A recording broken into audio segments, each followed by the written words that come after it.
Hey guys, this is my first time ever posting, and this post will be lengthy, but I desperately need some help. A close family member recently died. I received a phone call early in the morning, basically telling me that the family member would not make it. I called my wife in the early morning to inform her that I was going to the hospital to see them. A bit of backstory. We recently had a big storm, and we noticed that there was a stain from water leaking in the ceiling. We couldn't identify if there were leaking pipes or what the root cause was, so we called a plumber. Okay, back to the issue. When I told my wife that I would be going to the hospital, she initially said okay, and I believe she said, "Keep me posted." Once I started heading in the direction of the hospital, roughly 1 minute later she called me back and asked how long I would be. To which I replied, "I don't know. My family member is dying." To which she responded with, "Well, I need to know because we may have a plumber coming." I was dumbfounded. I said, "A family member is dying." To which she replied, "Well, when I told you my grandmother died, you asked me if I wanted to have intimacy." This was a joke, albeit a bad and poorly timed one on my part, but nonetheless, I still said it. I have a bad habit of saying the wrong things at the wrong time. Anyways, I proceeded to get really mad and said, "I don't need this $#tea," and hung up on her. My family member died, and I was devastated. But because I was so mad, I didn't bother updating her. I was so upset that she would even bother to bring up the ceiling at this terrible time. I eventually left, and on the way home, I called her to say I was coming home. At no point did she ask what happened, nor did she text or call while I was at the hospital. For context, I called her at 6:15 a.m. They passed away at 6:45 a.m. Unfortunately, I did not get there until roughly 7-ish. I got home and was understandably upset, so my kids asked what was wrong, and I told them that my family member passed away. Mind you, she, my wife, had not said a word to me since I got home. We finally spoke today, and she unloaded on me that I didn't bother to tell her, and that I told my kids first when she never asked for an update. Today, she said this was unforgivable, and that she wants a divorce. My family member's funeral is in 2 days.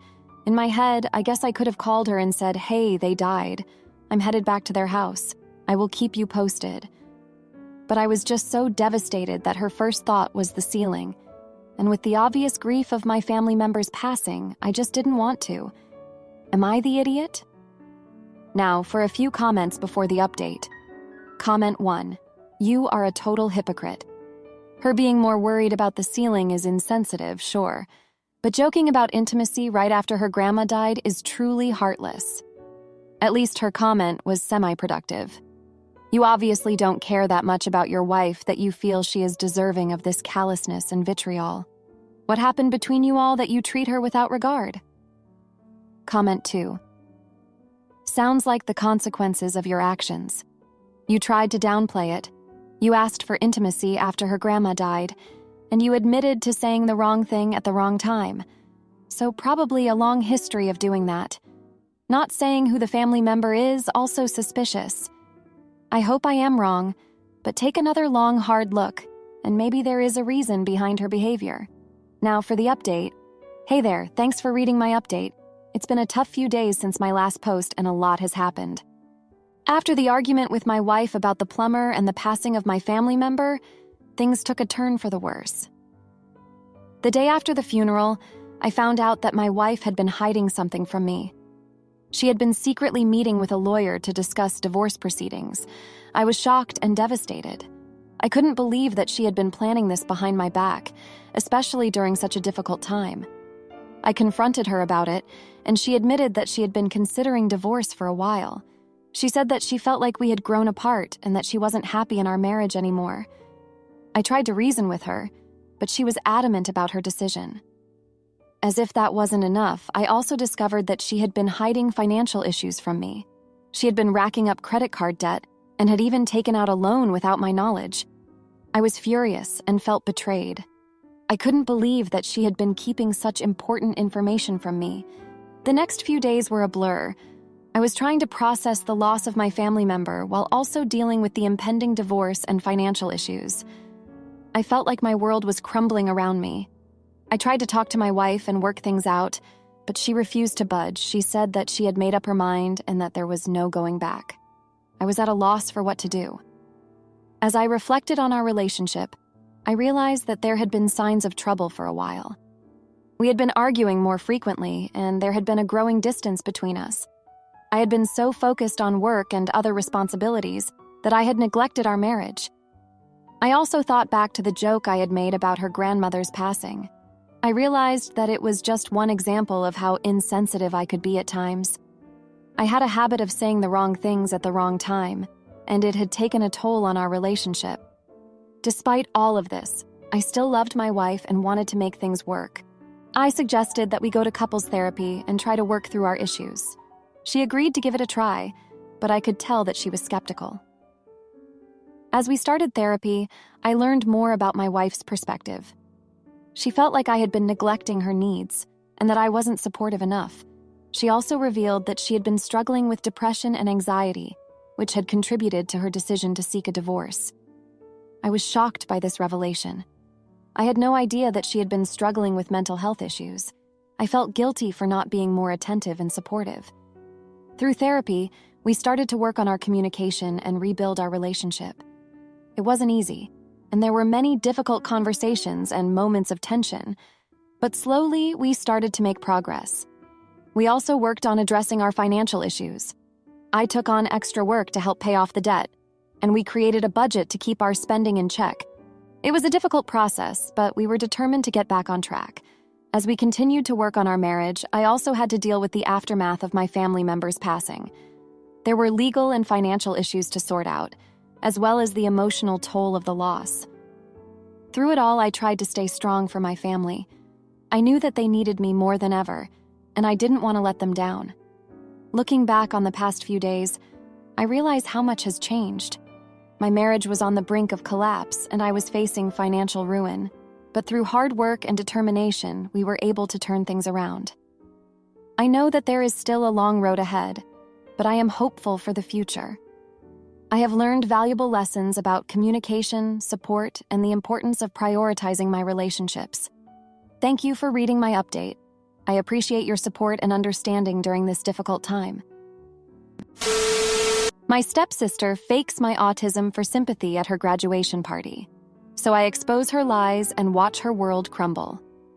My 17-year-old male, stepsister Jessie, 18-year-old female, graduated from high school in December. She's smart and usually a hard worker, so she graduated early. Our family is planning a graduation party for her this coming weekend, and I do not want to be there. I've told her I hope she has fun and to enjoy it without me, which apparently makes me a jerk and a horrible brother. Jessie has always liked attention. She excels in school, does some volunteering because it gets her a lot of attention. In the past, she has exaggerated, if not faked, injuries, illnesses for attention as well. For example, last year I got a pretty bad injury after getting hit in the crotch. I tried not to make a big deal of it, but I did have to stay home for a few days. After one day, Jessie claimed to have hairline fractured her foot and had to stay home too. The whole time, me, our mom, and her dad waited on her hand and foot. She claimed the school athletic trainer gave her this diagnosis, magically, the day after I felt well enough to go back to school. So did she. No crutches or boot needed. As someone who broke their foot some years ago, I know this is not what happens. Last year at my birthday party, not really a party, my preference was a small family get-together. She had my mom take her to the ER for a kidney stone that she did not have. The day after the get-together was supposed to happen, but never did, which is fine by me. She was better. Her best friend was cheated on, and then Jessie found out her ex-boyfriend of 2 weeks, cheated on her and was traumatized for weeks, overshadowing her best friend's situation. Anyway, I was diagnosed with autism spectrum disorder, ASD, last year. It was kind of hard for me, so I tried to keep it between our family and my 1 or 2 friends. Jessie ended up blabbing about it to our whole school, even giving a presentation on ASD using me as her prime example without my permission.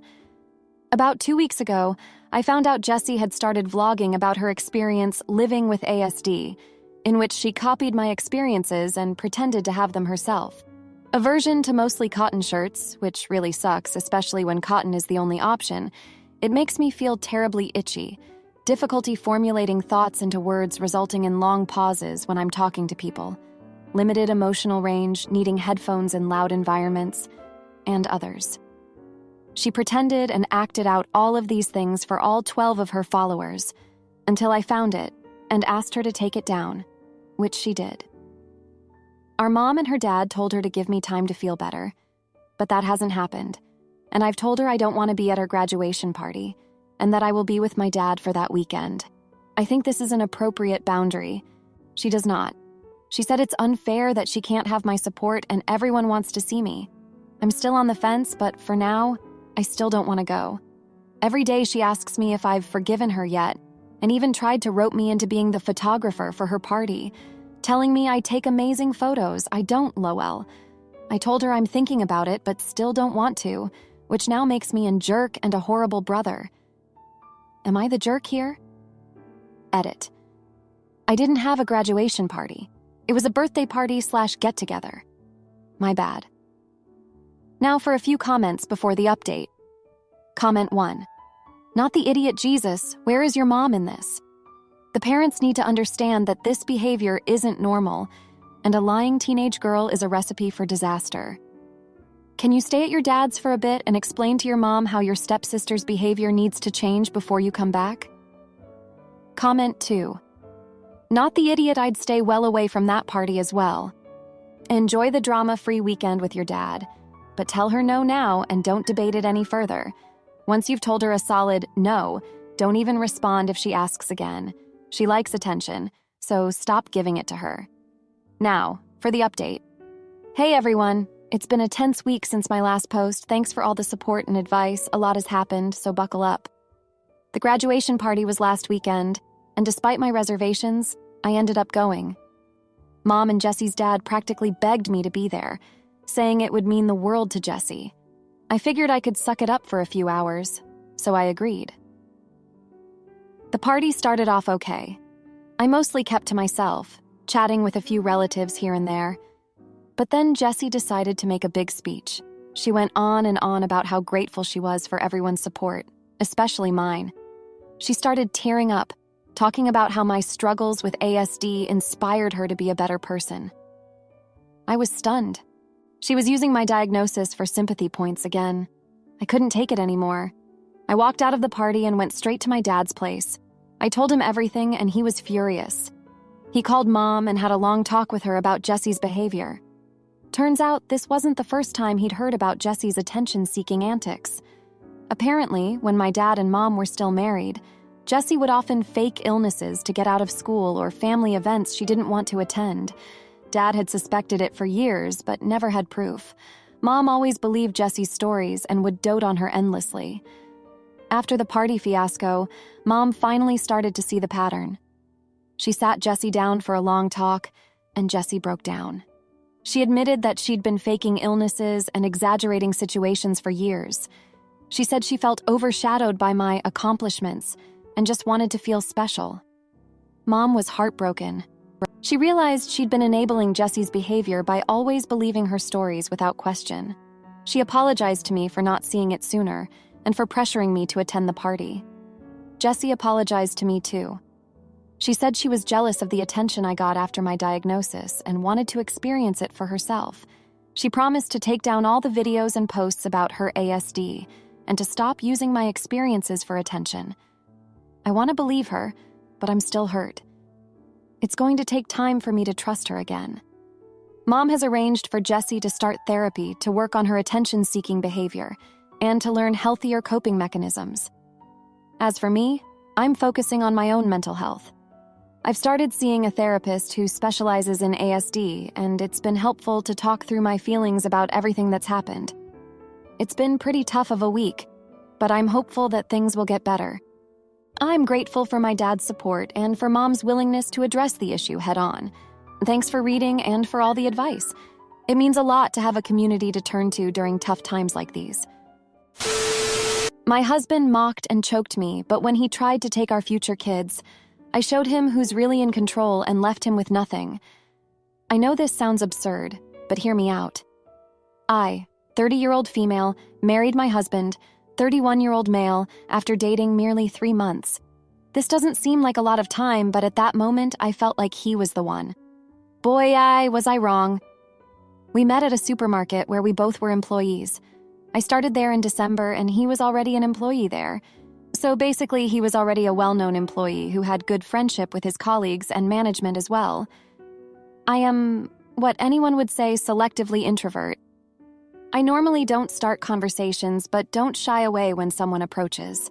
That's why when he approached me as a fellow colleague and friend, I responded accordingly. Besides, we were both immigrants in here, so felt a familiar connection, as we were both born and raised in the same country. As we were both from the same background, we clicked instantly, or so I thought. I was fairly new in this country and was feeling homesick. So when he approached me, I felt really good and relaxed. Thought that I found a good friend. Then we started talking, going out for dinner with friends and all. That's how our friendship grew. His friends used to indicate that I was into him because I smiled at him. I tend to smile at everyone because I think that's polite, although it was just out of courtesy, so he started to present himself as I would like.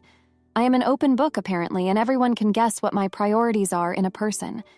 That's why when he indirectly proposed, I said yes and got married. Then he started to show his true colors. It would start with little things, making fun of my cooking or housekeeping skills in front of his parents, friends, and younger siblings. Small, harmless jokes started to get bigger. Then they started to mock my parents. How I was not taught how to be a housewife. How I should cook 3 times a day, make breakfast for him and his 2 sisters. They lived with us. Cook lunch and dinner. How I am inefficient at every chore. I was not allowed to talk to my parents about anything. There were times when my parents were publicly mocked and belittled because I told them about my struggles with him and his family. Although I only shared maybe 20% of my struggles. I tried to communicate with him, calmly, only to tell him, I only want respect from you. No matter what disagreement we have, we discuss it among ourselves, not publicly humiliate each other, but that never happened. On the fateful day, the last straw was him, choking me, throwing me on the bed to silence me so that our guests in the living room don't hear us arguing. And the topic of the argument? He accused me, yelled at me that I put extra salt in the mashed potatoes just to humiliate him in front of his friends.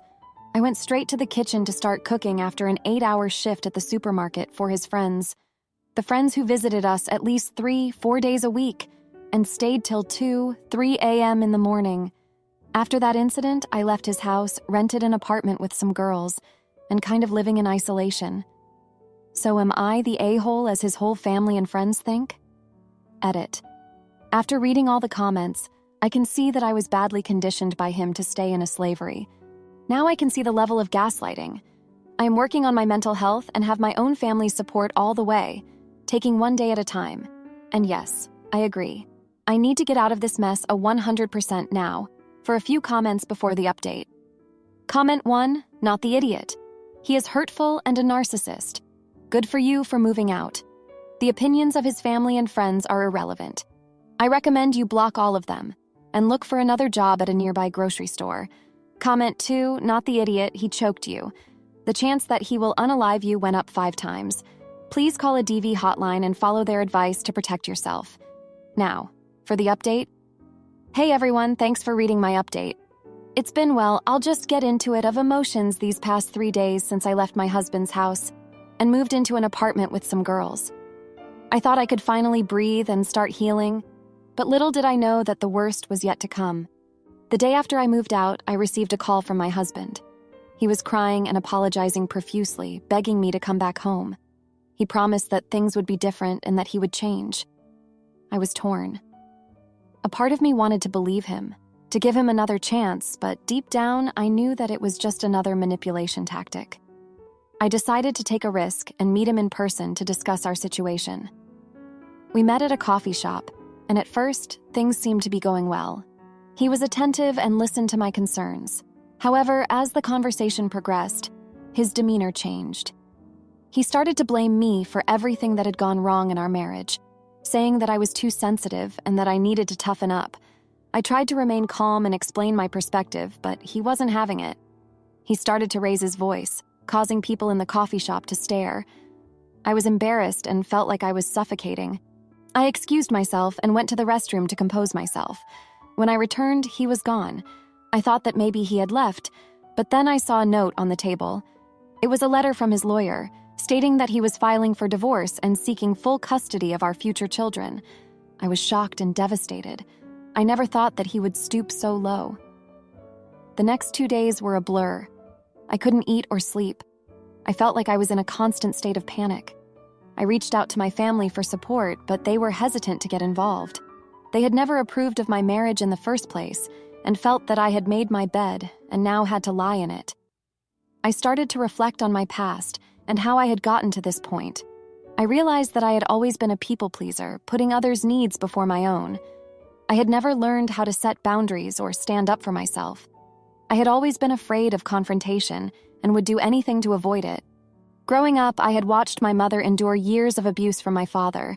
She had never left him, and I had always wondered why. Now I understood. She was afraid of the unknown, of starting over, of being alone. I didn't want to end up like her, trapped in a cycle of abuse and misery. I knew that I had to take action, but I was scared. I didn't know where to turn or who to trust. I felt like I was drowning in a sea of uncertainty and fear. As I sit here now, writing this update, I feel a sense of dread wash over me. I know that the road ahead will be difficult, but I also know that I can't go back to the way things were. I have to keep moving forward, even if it means facing my fears and risking everything. I don't know what the future holds, but I do know that I deserve better than this. I deserve to be treated with respect and kindness. I deserve to be loved for who I am, not for who someone wants me to be. Thank you for reading and for your support during this difficult time. I will keep you updated as I navigate this new chapter in my life. If you liked this video, you'll probably like these too. Also, while you're here, please consider subscribing. It's your support that keeps this channel alive and allows me to make better and longer videos. Have a great day.